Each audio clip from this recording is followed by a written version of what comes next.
What's the first stepping stone in sonically articulating evil? How do you shake off other personifications of evil in movie music to create your own? Blimey, that's a great question. I mean, in the case of Immaculate, I think rather than going straight to evil, we started with beauty. We started with the feeling that Sister Cecilia has when she first arrives at the convent, which is a feeling of awe and wonder, Hmm. and an expression of her faith, I guess. There's a very, there's a spirituality obviously to why she's there and this feeling of kind of overcoming her demons, so to speak. And I think that the movie does that at the very beginning, and the score really needed to do that.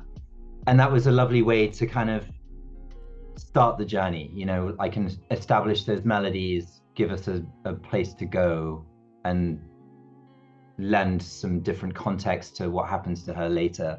But really, the beginning of it was this feeling of beauty and lightness, and then to take that and make it twisted a little bit. Like we always had this idea that there is this feeling that this is a very specific corner of the Catholic Church, that this is a something of a sect that has maybe been untouched by time for a number of years. So what does that sound Mm. like?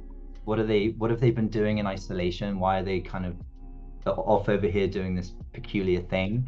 And so that needed to be manifested in the score as well. Some twist to the familiar, I guess. Yeah. So you did start with the wonder versus because I thought I might have heard something about you going off the dailies of what happens at the very end of the film and you almost worked backwards.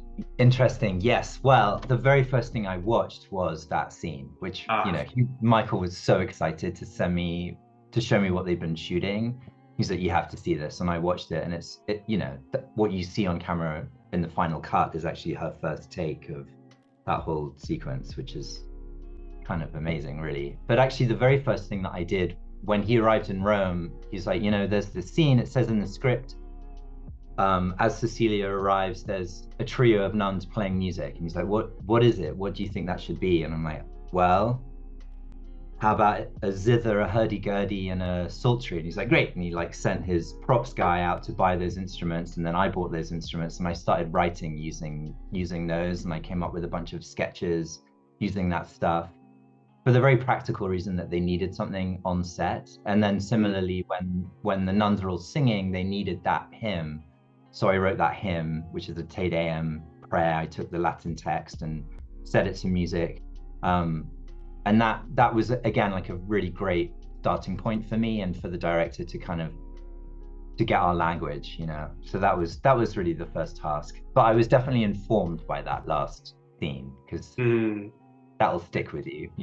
Like yeah, you've got to live up to this. So yeah. I was curious because in watching the film, it feels like the visuals, your music, the emotions that are on screen, like they're all working together in this like perfect marriage. Like you're all adding y'all's coats of paint to it, and it just feels like you can't really create that kind of seamless marriage. I just don't know like who starts where and like where does that person come in? Like how much are the visuals the Bible, so to speak, to you, and how much are you just like going off of like this is the perfect nugget for me to just kind of run with it and then let's just kind of play with things because you're obviously playing with instruments in here. There are times where it feels like you're playing instrument parts of instruments that shouldn't be played on, or you're playing it backwards, or things feel like they're stretching. totally. I mean, I think that having an involvement at the very beginning like that, like responding to the script, responding to a very specific task of and having consequently having these discussions about what is this church? Why are they singing this hymn? What instruments are they using? I think that by doing that and by kind of researching it and thinking about like what's the clever way to make this a hymn that we recognize as something that's ecclesiastic, it's religious, it has wonder and awe and majesty for God, but there's something a little off about it. Hmm. that was you know, I'm like, okay, what could I get that would make me do that instead of just writing a hymn? And I found this thing called a Hungarian zither, which is this crazy thing with like 40 strings. And Mm. you know, the composers were always trying to put like weird creative roadblocks in our way, right? Like ways to sort of constrain ourselves so we don't always reach for that like conventional easy way out. And for me, that's what this thing was. So I ended up writing all these melodies using this strange instrument that has a very odd scale. You kind of run your finger up and down this key bed, and it's like got this weird modal scale. So already it's like alien to me, and obviously that comes across in the music. And then I gather like when they shot that scene, Mohan's like, okay, they played it through the PA. So they're like listening to that on set while they were Mm. shooting that sequence. And I think, you know, I who knows how these things influence other things, but I like the idea that somehow there was something there that we, you know, because of that piece of music, then he was like, oh, what if we have another vocal piece that opens the whole movie? Can you do another one? And I'm like, hell yeah. And so I wrote another piece that's like a based on the Requiem. It has the Kyrie movement of the Requiem Mass. And that sort of developed into Sister Cecilia's theme as we got Right. into production. But all of these things were being done while they were filming. And he's such a wonderful filmmaker in that regard. He just involves everyone and shares that infectious energy. He's sending me stills and like little snippets of random things like look at this crazy like gate that we're shooting today and like all of that stuff that definitely has an impact when you're writing. You know, it definitely influences. It's more than just reading the script. It was kind of like getting a sense of the tone and Elijah's beautiful cinematography, and you know, it's all very inspirational. Yeah, and I imagine even her Sydney Sweeney's performance too. Like it does feel Absolutely. like some of your music matches the her headspace. So that kind of has me curious, as you were already just talking about, like balancing environment versus like the headspace of the character versus the history of the setting and things like that. That was a thing that we started to really zero in on in post. There was Mm. a moment where we were working on the cut, and there was this, you know, the beginning of the movie is it obviously her character isn't in it. As an audience, we're aware of what this place is, and there was a sense like, do we begin her story completely from her POV, or do we are we observing it? And in Mm. the end, we go very much from her POV, starting from the airport onwards, obviously not from before. So that was like an interesting exercise. Like we're taking these elements from the convent. It's definitely influencing the score, but we're doing it through her own eyes. So the magic and wonder is very slowly being Mm. converted to as she realizes, and so do we, what's really going on in this place.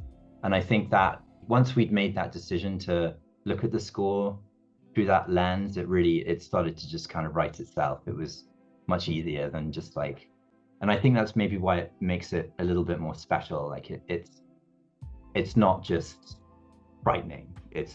There's a we're dealing with a lot of other stuff with what Right. she's going through and her own sadness and loss and what, you know, these other unanswered questions that we have about her character that allow, you know, it's nice to have an opportunity to fill in those gaps with score. I'm a big I Origins fan, You know, and I like the films that you've been a part of. That especially in working with Mike Cahill, like doing these projects that are so cerebral, and you're trying to capture so many different emotions, as we've been touching on here. And so I'm curious, like, where do you think in your life has like what has most contributed to this way that you hear things or want to hear things? um wow, that's a good question. You know, I've always been obsessed with film scores, or more specifically, the power of music connected to a visual. And I think when I started to understand that that was a job when I was probably 6 or 7 years old, it was like, I want to do that. That's the thing Hmm. that I want to do. And I think that I just became kind of obsessive about it. I would only be interested in a in a movie if the music moved me. You know, it's just kind of a thing that I have always wanted to do. I can think of like cassettes that I've bought as a kid, like just random, you know, I of course loved Star Wars, but I also loved the first record I bought was The Good, the Bad, and the Ugly. I remember buying Mhm. the cassette to RoboCop. I loved that score, Yeah. or the cassette to Black Rain, this weird Michael Douglas movie in the 80s. Loved that melody. Would like watch the movie and then like run out to my local store to see if it existed. And I just always have seen film in that regard. And the flip side is also that if a score doesn't work, I'm very sensitive to it. I can be kind of very taken out by music and by an overuse of music, which I think is a thing that is happening nowadays. That sometimes it's a overused tool a little bit. And I try to have a lighter touch. It's funny I say that, but with like, Immaculate, I mean, it's almost like an opera, like music Right.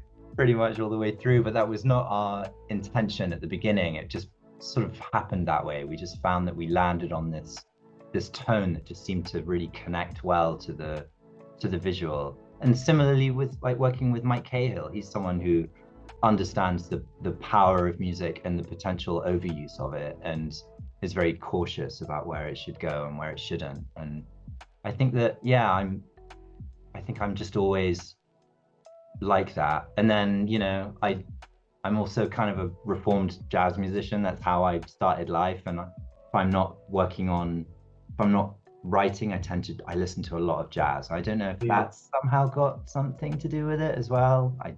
I don't know. I'm very interested in performance and improvisation, and that's always been in the background for me.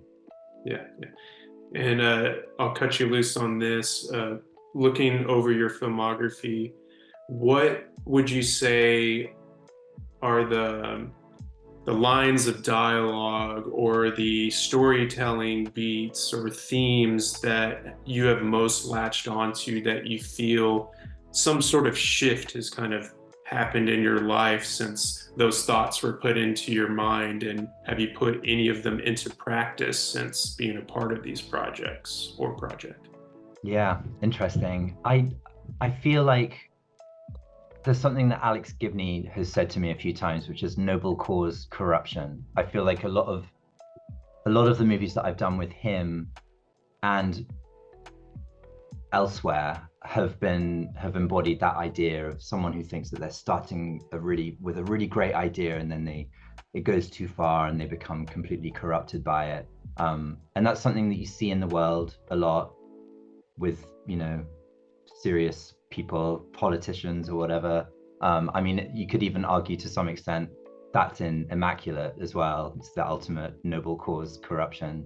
So I think that's something I've thought about. I feel like a lot of the stories that I've had to interpret start in that way. They start with this like quite joyful, well well-meaning, well-meant sensibility that then descends into darkness and occasionally retribution, but more often than not, something worse happens.